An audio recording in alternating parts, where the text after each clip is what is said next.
Hello, my friends. Welcome to my YouTube channel. My name is Dr. Syed Kazmi, and today I'm going to talk about public policy implementation. I think this is my lecture number 7 on the series Public Policy Making. And in this short video, I'm going to talk about how do we implement policies, or in other words, what are the different tools of policy implementation. So without further ado, let's start our today's topic and talk about policy implementation. Now, once a policy is made, and let's say the policy is documented, it's there on the paper, then it's time to implement this policy. And at this point in time, we understand that this policy has been made in a very scientific manner.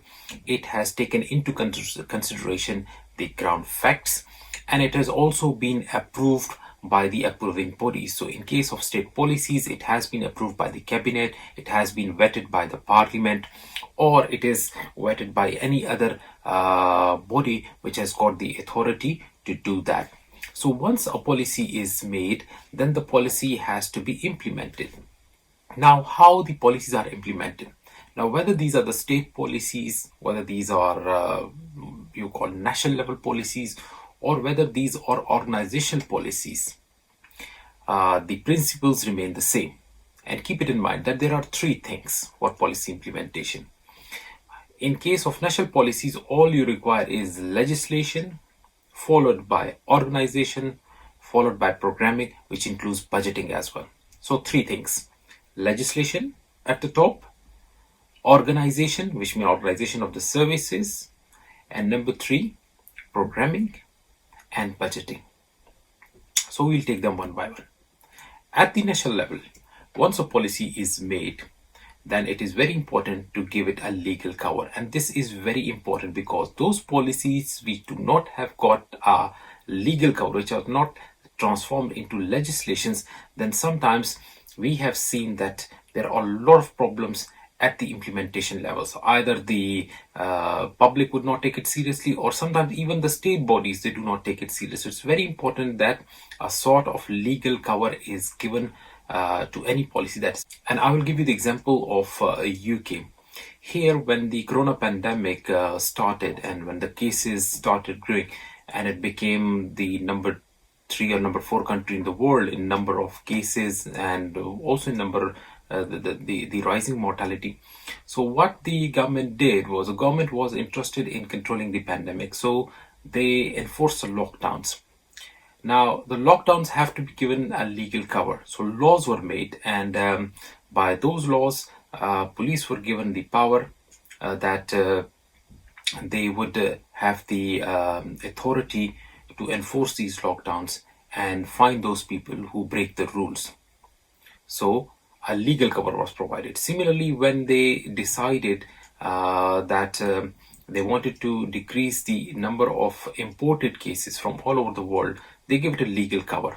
So whosoever had to come under the law, they were required to self-isolate or go in quarantine for 10 days, and it was mandatory. If you would break it, you risk £10,000 fine.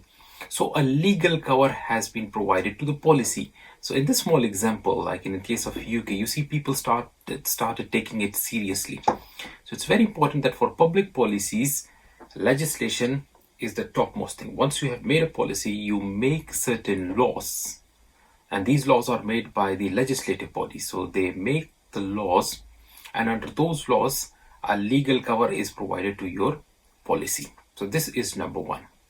Number two, once you have provided the legal cover to the policy, once you have made certain laws which go in the favor of that policy, then the next thing is organization.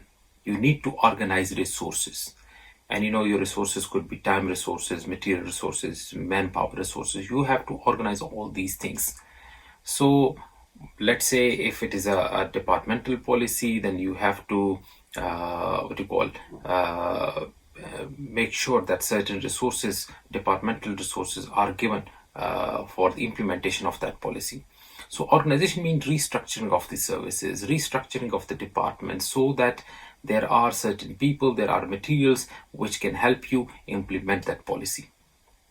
And number three is programming and budgeting. And this, once you have got legislation, you have organized the resources, the next step is to do all those things which would require, which would ensure that what your policy goals are translated into certain outcomes and outputs.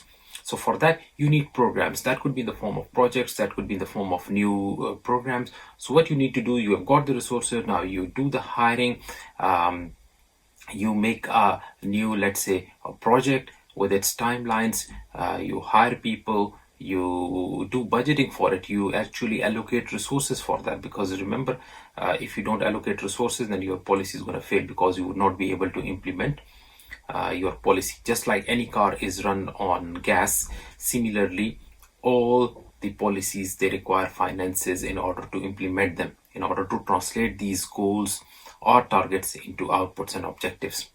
So it's very important that appropriate budgeting is done, in which appropriate resources, which are actually done by the economist or by the planners, they see how much resources will be required in terms of manpower, in terms of money, all those things, and they are consolidated, and the programs are started. And these programs are the third step in this process, which actually translate your policy goals into certain outputs.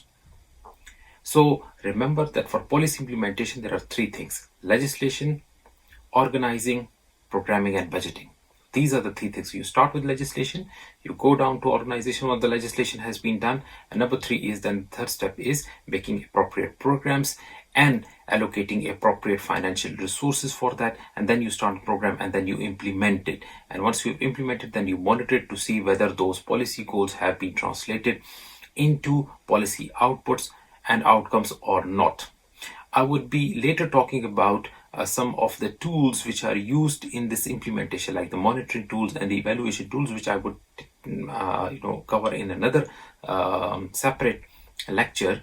But in this lecture, I just want to tell you that policy implementation is dependent on, number one, legislation, number two, organizing, and number three, programming, including budgeting.